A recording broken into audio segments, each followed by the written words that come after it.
What moment do you think of when you think of your mom? Well, I mean, first of all, you'll get me all teary-eyed. Calista will tell you, I get teary-eyed every time we sing Christmas carols. Yeah, I'm sorry to do. Excuse me. My mother sang in the choir and loved singing in the choir. And I don't know if I should admit this, but when I was very young, she made me sing in the choir. And we had pictures of me at a very early age singing in the choir. But I identify my mother with being happy, loving life, having a sense of joy in her friends. But what she introduced me to is late in her life, she ended up in a long-term care facility. She had bipolar disease and depression, and she gradually acquired some physical ailments. And that introduced me to the whole issue of quality long-term care, which I did with Bob Carey for 3 years. And then that introduced me to Alzheimer's, which I did with Bob Carey for 3 more years. And my whole emphasis on brain science comes in directly from dealing, see how you have me emotional? From dealing with, you know, the real problems of real people in my family. And so it's not a theory. It's in fact, you know, my mother.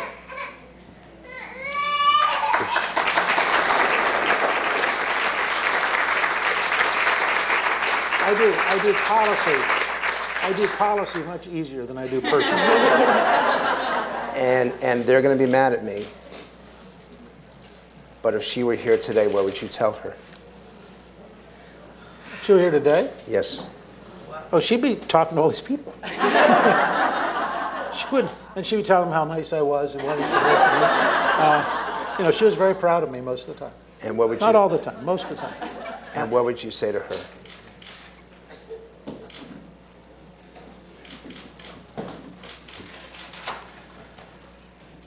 She spent 27 years as an Army wife.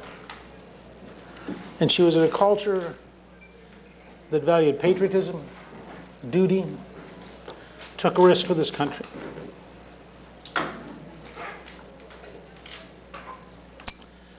And I would say to her that I will do everything I can as a candidate to be worthy of ourselves.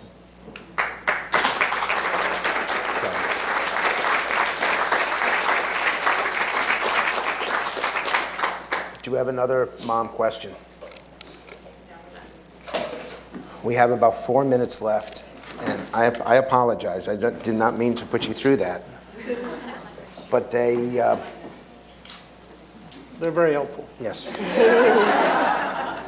And they're free, so that makes it. No. That's a sign you haven't had children, Frank.